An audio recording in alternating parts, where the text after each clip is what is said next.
Back to the coronavirus now. We have told you about the health issues. Now the latest on how it's attacking the business world. Consumer investigator Danielle Serino has been looking into that.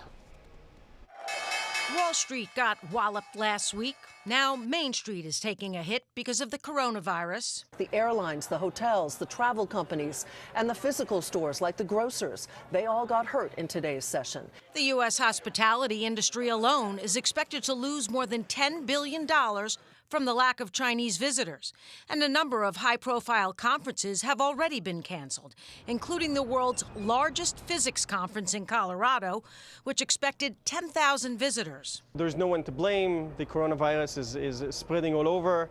While neither Destination Cleveland nor the Ohio Hotel and Lodging Association track visits here in real time, according to Tourism Economics, more than 10% of our visitors come from China.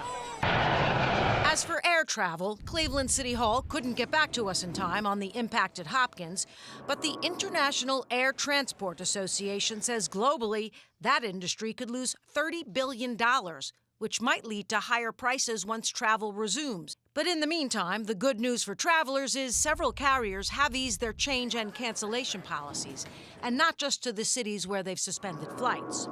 Also in the line of fire, companies dependent on Chinese supplies, making vital products harder to purchase. It's not just the pharmaceutical industry, it's the auto industry, it's the consumer products industry. According to the Ohio Development Services Agency, we receive $11 billion in imports from China. And remember what's been driving the economy, consumer spending. And the advice to consumers right now, hunker down, stay home. That's not good when companies are looking for spenders.